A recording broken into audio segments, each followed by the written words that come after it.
अजीज़ान गिरामी वक़ार, एक बार अबू जहल ने प्रोपेगेंडा फैलाया, क्या वो देखते हैं मोहम्मद की बहुत सल्लल्लाहु अलैहि वसल्लम, बहुत सारे लोग कायल हो गए, ये जो कुछ भी दिखाते हैं जमीनों पर दिखाते हैं। खत लिख करके यमन के एक बहुत मुअज़्ज़ज़ शख्स जिनको हबीब यमनी कहते हैं बुलाया। अबू जहल की अच्छी दोस्ती थी, तिजारत की साथीदारी रही होगी। हबीब यमनी को कहा हमारे यहाँ एक ऐसा शख्स निकला है जो ऐसे ऐसे दावे कर रहा है, आओ। उस हबीब ने कहा मैं तो अपनी आंखों से आकर के देखूंगा, अगर वो जादूगर है तो मैं समझ जाऊंगा कि वो कैसे जादू करता है, मुझे भी थोड़ा इल्म है। वो शख्स हबीब यमन से निकल करके मक्का आया। अबू जहल ने सारे लोगों को जमा किया, मोहम्मद अरबी सल्लल्लाहु अलैहि वसल्लम के पास आए और कहा अगर आप अल्लाह के रसूल हैं और आप जो कुछ दिखाते ये मौजिज़ा है, तो अब हमें ज़मीनी मौजिज़ा, ज़मीनी करतब की ज़रूरत नहीं। इसलिए कि मक्का वालों का यह अकीदा था जादूगर जो भी दिखा सकता है वो ज़मीन पे, आसमान पे नहीं दिखाएगा। आसमान पे जादू नहीं चलता। आज भी कोई जादूगर आसमान पे जादू करके दिखाए, नहीं चलेगा। उन्होंने कहा जमीन की बहुत सारी चीजें देखी, आसमान पे कुछ दिखाओ। ये 14वीं का चांद उस रात चमक रहा था। हुजूर पाक सल्लल्लाहु ताला अलैहि वसल्लम ने फरमाया कि अगर मैं इस चांद को 2 टुकड़ों में तब्दील कर दूं तो उस शख्स ने कहा हबीब जो यमन से आया, तब तो हम आपको अल्लाह का रसूल मान लेंगे, अगर आपका हुक्म आसमानों पर भी चलता है। हुजूर पाक सल्लल्लाहु ताला अलैहि वसल्लम जबल अबू कुबैस, एक पहाड़ी है मक्का में, उसके नीचे खड़े थे, सारा मजमा था। अल्लाह के नबी सल्लल्लाहु ताला अलैहि वसल्लम ने चांद की तरफ यूं इशारा फरमाया। अचानक चांद शक हुआ, एक टुकड़ा पहाड़ के इस तरफ, दूसरा टुकड़ा पहाड़ के उस तरफ नजर आ रहा था। ये ऐसा नहीं कि करतब दिखाने वाले यूं तोड़कर यूं बिठा दें। अल्लाह के हबीब सल्लल्लाहु अलैहि वसल्लम ने जो शक्कुल कमर का मौजज़ा दिखाया वो आधी रात तक टुकड़ों में ही रहा। मिनट, 2 मिनट, 5 मिनट नहीं, आधी रात तक टुकड़ों में रहा। और ये बात सिर्फ मक्का वालों ने नहीं, जादू हो तो सामने वालों को दिखे। मियां अब तो कमाल आसमान पर हुआ है। चांद एक शहर में तुलू नहीं होता, पूरी दुनिया में तुलू होता है, पूरी दुनिया में। अब मैं आपको बताऊं चंद तारीखी बातें। हिंदुस्तान की सरजमीन पर भी चांद के टुकड़े होते हुए देखा था। राजा चिरमन जो कासरगोड केरला के रहने वाले, आज भी उस राजा का फोर्ट मौजूद है, वहां से उसने चांद के 2 टुकड़े हुए देखा और उसने इस रात को नोट करके रख लिया कि फला फला रात चांद के 2 टुकड़े होते हुए मैंने देखा है। फिर जब हजरत मालिक बिन दीनार तशरीफ लाए, हिंदुस्तान आए और उनके कमालात को देख करके उसने कहा एक रहस्य है, एक मुअम्मा है जो हल नहीं होता, मैंने एक रात चांद के 2 टुकड़े होते हुए देखा है। हजरत मालिक बिन दीनार ने कहा वो मेरे आका की उंगलियों की बरकत थी। कहा वो कौन है, कहाँ रहते हैं? कहा वो मक्का मुकर्रमा में है। रसूल करीम सल्लल्लाहु ताला अलैहि वसल्लम के मुतालिक मालिक बिन दीनार ने जब बताया, उस राजा ने उसी वक्त सफर का इरादा किया और अपने कुछ साथियों के साथ सफर के लिए रवाना हुआ। मक्का मुकर्रमा पहुंचा भी और इस्लाम की दौलत से मुशर्रफ भी हुआ। जहां तक ये तारीख मिलती है, वापसी में दरमियानी रास्ते में उसका इंतकाल हुआ और मस्कत सलाला के करीब गालिबन जो ओमान में एक शहर है, वहां पर तदफीन भी अमल में आई। आज भी मज़ार मुबारक है। ये तारीख की वो सच्चाइयां मैं आपको बता रहा हूं। सिर्फ मक्का के काफिरों ने मौजज़े शक्कुल कमर नहीं देखा, हिंदुस्तान को भी फख्र है इस बात पर कि हमारे दरमियान से भी, अगरचे वो कुफरिस्तान में रहने वाला राजा, लेकिन बाद में इस्लाम में आकर के उसने हम सब का कफारा अदा किया है। मौजज़े शक्कुल कमर को देखा भी और इनकार नहीं किया। इससे ये मालूम होना चाहिए हिंदुस्तानी वो हो जो मेरे आका के मौजज़ों को देखे तो इनकार ना करे, बल्कि ईमान लेकर के आए और सहाबा के नक्शे कदम पर चले। यह हकीकी हिंदी होने की दलील भी है। जो हिंदुस्तानी मुसलमान है वो हुजूर के इल्म गैब का इनकार ना करे। सहाबा ने इनकार नहीं किया था। सहाबा ने नहीं कहा था पीठ पीछे की खबर नहीं है। अगर तुम हिंदुस्तान में रह करके इस तरह की बातें करते हो तो मैं कहता हूं देशद्रोही तो असल यही है। सबसे पहले अजीज़ान गिरामी वक़ार, अब रसूल करीम सल्लल्लाहु ताला अलैहि वसल्लम के मौजज़े शक्कुल कमर को जो होते हुए हबीब यमनी ने सामने देखा। अच्छा, और एक दूसरी तारीख, चीन में, चाइना में आज भी एक जगह है, एक मस्जिद है जहां पर इबारत तहरीर लिखी हुई है। हमारे पास उसकी एक तस्वीर लाई थी और जिन लोगों ने वहां विजिट किया है उन्होंने भी बताया कि वहां पर तारीख लिखी हुई है चाइना में कि आज की वो रात है कि यहाँ के इलाके वालों ने आसमान पर चांद के 2 टुकड़े होते हुए देखा है। जबकि चाइना में इस्लाम कहाँ आया था? उस वक्त कोई इस्लाम और ईमान वाला नहीं था। उसके बावजूद लोगों ने जो देखा वह दीवार पर लिखा हुआ है। ये तारीख की सच्चाइयां हैं और इसका इनकार कुफ्र है, इसलिए कि शक्कुल कमर का मौजज़ा खुद कुरान बयान कर रहा है। इक्तरबती साअतु वंशक्कल कमर, कयामत करीब आ जाएगी तो चांद फट जाएगा। इसकी तफसीर में फरमाया चांद खुद से नहीं, हुजूर पाक की उंगलियों के इशारे से फटा है ये मौजज़ा। और उसके बाद हुजूर पाक सल्लल्लाहु तआला अलैहि वसल्लम के इस मौजज़े को देख करके हबीब यमनी ने कहा, अच्छा ये तो हमने देख लिया, लेकिन अल्लाह का रसूल वो है। देखें अब ये अकीदा है, असल अकीदा। काफिर भी अकीदा ये रखते थे रसूल वो होता है जो गैब की खबरें देता है, गैब की खबरें देता। उसने ये अपनी शिकायत नहीं की, कहा मेरे दिल में एक बात है जो चुभ रही है, क्या आप बता सकते हैं? कौन कहा? हबीब यमनी ने।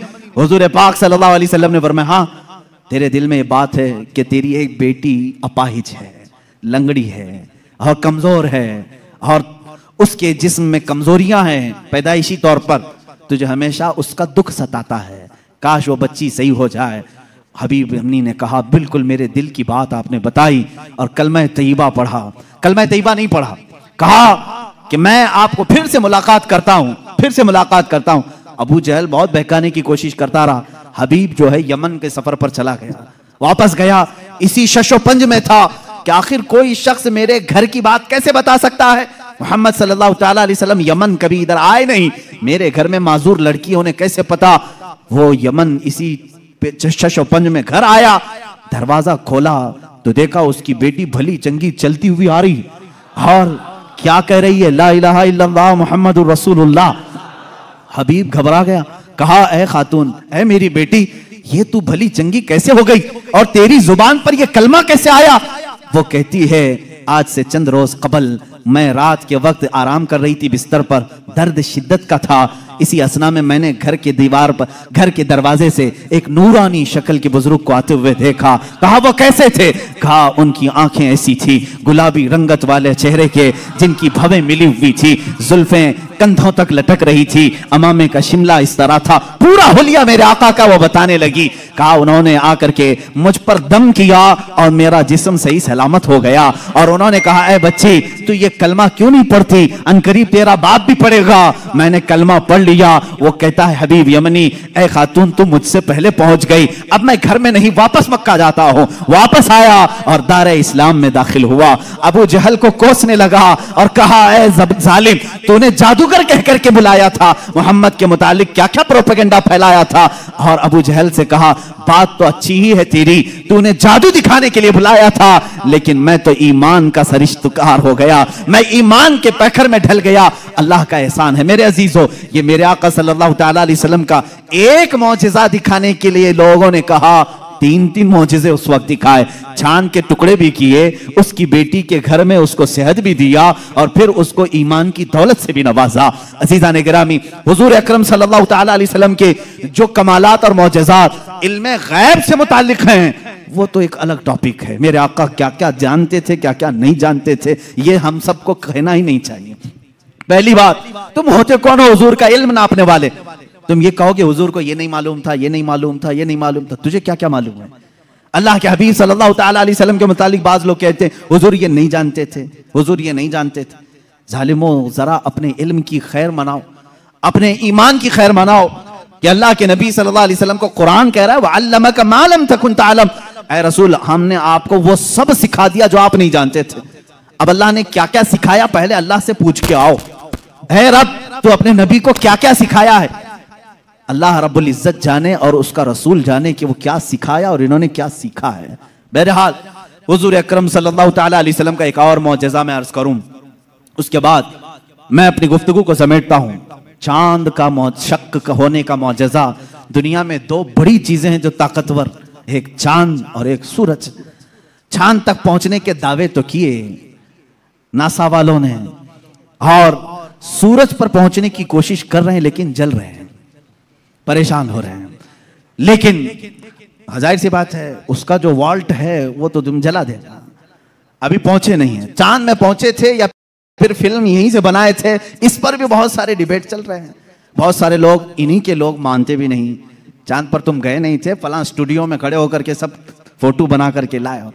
आज मेरी गुफ्तगू का यह हासिल नहीं है, आज मेरा वो टॉपिक नहीं है। वो पहुंचे थे कि नहीं पहुंचे थे उससे मेरे ईमान का ताल्लुक भी नहीं।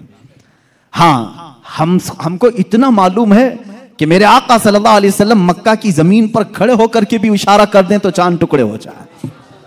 और साइंसदानों ने जो तहकीक की है चांद के मुतालिक, इंग्लैंड का एक साइंटिस्ट है, उसने कहा है चांद के मुतालिक जो हमारे पास फुटेज आए हैं, बहरहाल या जो कुछ भी, इससे ऐसा लगता है कि किसी जमाने में इसमें दरार पड़ी थी, इसमें कभी दरार पड़ी थी, कभी ये टूटा था। उनको मालूम नहीं तोड़ा किसने था। बहरहाल वो भी मेरा टॉपिक नहीं है आज, साइंस और साइंटिस्ट ये भी हमारा टॉपिक नहीं, लेकिन जब बात आएगी इंशाल्लाह अर्ज करेंगे। अब सूरज की तरफ चलते हैं।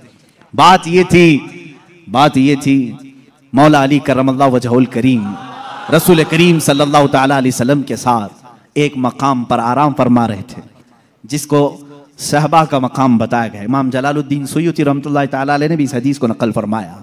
फरमाते हैं हुजूर पाक सल्लल्लाहु ताला अलैहि वसल्लम ने असर की नमाज अदा की और हजरत अली को कहा बैठ जाओ, और उनकी गोद में अपना सर मुबारक रखा और सो गए।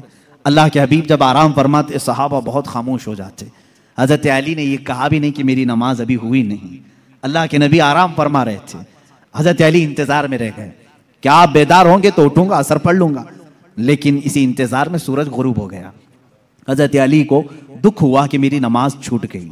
लेकिन मेरे अजीजों, अकीदा तो मौला अली का है, अकीदा तो मौला अली का है कि नमाज अल्लाह की है, फर्ज है।